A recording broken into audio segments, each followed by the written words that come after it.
सैटिका के लिए जो बेस्ट एक्सरसाइज है वो आज मैं आपको दिखाने जा रहा हूँ। इसको बोलते हैं सूर्य नमस्कार। और बाकी जिसको ज़्यादा मेजर इंजरी है जैसे मुझे हुई थी, उसमें ये था कि मैं तो लिटरली बेहोश ही हो जाता था, इतना तगड़ा पेन होता था। तो स्टार्टिंग में जो एक्सरसाइज मैंने की वो तो ऑन द बेड ही की है मैंने।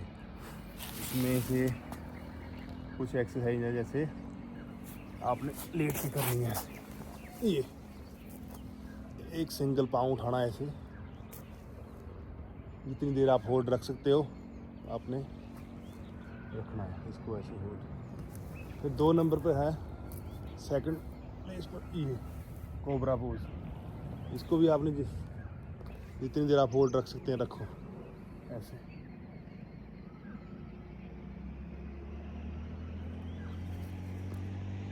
ये मेरा एक्सपीरियंस है, इससे जो आपके नर्व पर जो प्रेशर आ चुका है वो कम हो जाता है। ठीक है, उसके बाद थर्ड पर है, कपड़े तो गंदे होने ही हैं आज, काउ पोज।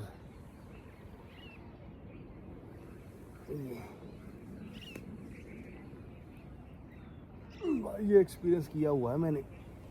मैं गया था श्रीखंड में, वहाँ पे चोट लगी थी ये मेरे को सैटिका में। ये हो गया, अभी याद करनी पड़ रही है मुझको एक्सरसाइज कौन कौन सी है। फिर उसके बाद है सिंगल में ये उठाना है आपने, हो सके तो बाद में दोनों ही लगा सकते हैं। आपको नोज टच करना है। चलो मैं तो कर पा रहा हूँ, स्टार्टिंग में नहीं होगा बिल्कुल भी, इसको पेन है ये। ठीक है, कि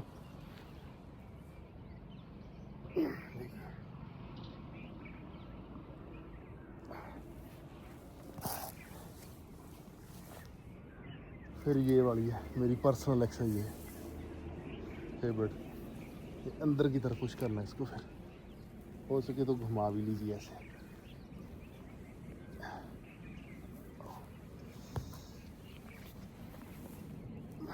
नीचे टच होना चाहिए ये ग्राउंड पे।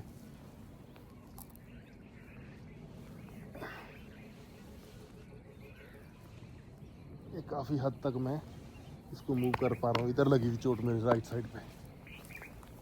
ठीक है, उसके बाद कौन सी है, हाँ ये जो लेफ्ट लेग है आपकी राइट लेग के ऊपर रख के ऐसे इसको खींचना अपने को। ठीक है, सेम इधर ये इतना अपनी तरफ आ सके।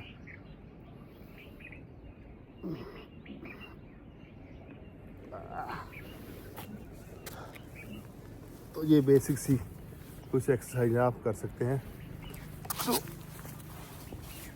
ये सबसे बेस्ट वाली है, इसको बोलते हैं सूर्य नमस्कार। थोड़ा पीछे हो जा रहा हूँ मैं।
ये आपके पुर्जे खोल देगा। ये वाला पार्ट है ना एक्सरसाइज का, तो खतरनाक ही है।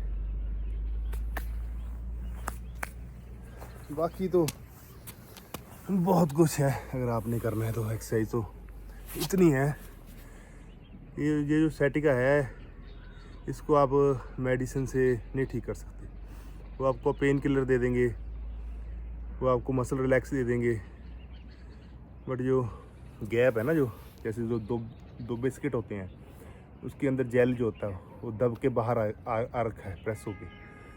फिर वो जो है आपके नर्व्स आ रही है ना रीढ़ की हड्डी के साथ साथ में बैकबोन में, उनको दबा देता है वो जेल, जो जिसको डिस्क बोलते हैं हम। डिस्क कोई हार्ड सरफेस नहीं है, कोई हार्ड पार्ट नहीं है बॉडी का। डिस्क वो जेल ही है, जिसको हम बोन बोलते हैं ना, मणका। ठीक है जी, कॉम्बिनेशन ऑफ सेट है जो रीढ़ की हड्डी है, उसमें मणके हैं, उनके अंदर जेली है। वो तो जेली दब जाती है तो वो आसपास की नसों को प्रेस करती है। तो जो मैंने अभी एक्सरसाइज बताई है आपको, वो उसको डीकम्प्रेस करती है कि दबी हुई डिस्क को जगह बनाते हैं हम। ऐसे इसको खोलना है, जैसे स्प्रिंग दब गया है, उसको डीकम्प्रेस करते हैं ना तो उसमें जगह बन जाती है। तो वैसे ही जगह बनानी है ये। जैसे जैसे इंसान की एज बढ़ती है तो रीढ़ की हड्डी धंस जाती है खुद में ही। एक 6 फीट का जवान है, 25 साल में उसकी जो हाइट है ना 6 फीट, वो 50 में नहीं रहेगी, आप चेक कर लेना, क्योंकि ये रीढ़ की हड्डी धंस जाती है। मोस्टली तो देखा भी गया है कि जैसे किसी का एक्सीडेंट हो जाता है तो उसकी रीढ़ की हड्डी भी धंसी मिलती है, जैसे इम्पैक्ट की वजह से। तो वैसा ही कुछ मेरे साथ हुआ था ऊपर श्रीखंड में। हम नए थे उसमें ग्लेशियर में, तो हम यहाँ पे टैप कर रहे थे, बार बार टैप कर रहे थे बर्फ़ में गड्ढा बनाने के लिए। जब गड्ढा बन भी जा रहा था, बना रहे थे, तो एक झटका पूरी बॉडी को जा रहा था। तो उससे जो है, एक तो ये झटके से दिक्कत आई है, तो दूसरा था ठंड बहुत थी वहाँ पे। ठंड में चावल नहीं खाने चाहिए ज़्यादा, पता नहीं पहाड़ी लोग कैसे खा लेते हैं। बाकी आपकी बॉडी अडेप्ट करती है कि नहीं, जैसे कि मुझे दिक्कत है थोड़ी कि मैं बादी वाली चीज़ें जिसको बोलते हैं ना, बात पित्त कफ, सनातन में तो यही बोल रखा ना एंशिएंट टाइम में, बात पित्त कफ, ये 3 मेजर प्रॉब्लम है बॉडी की। जो बात है वो बादी है हमारी देसी भाषा में, ये होती है चावल से। ठीक है, जैसे माँ की दाल बोलते हैं, मसूर या माँ की दाल कौन सी होती है, ऐसे इन चीज़ों से होती है। वहाँ पे मिलता ही यही था पहाड़ में। तो 5 दिन का हमारा ट्रिप था। बस स्टार्टिंग में तो ठीक रहे, वापसी में आते आते, हाँ तो एक सबसे बड़ी और भी है बात, चलो हर बात पे सबसे बड़ी हो जाती है कि स्नीज, छींक है ना आपकी, छींक नहीं करनी है कभी भी जिसको दिक्कत है डिस्क में। और आपको लग तो रहा है कि हाँ पेन हो रही है धीरे धीरे, और छींक आ गई तो काम गड़बड़ा जाएगा। छींक मारनी आपने तो ऐसे, ये स्नीज का पोज होना चाहिए आपका। ऐसे करोगे तो सारा जर्क यहाँ पे आएगा। ठीक है, ऐसे। So thanks for watching.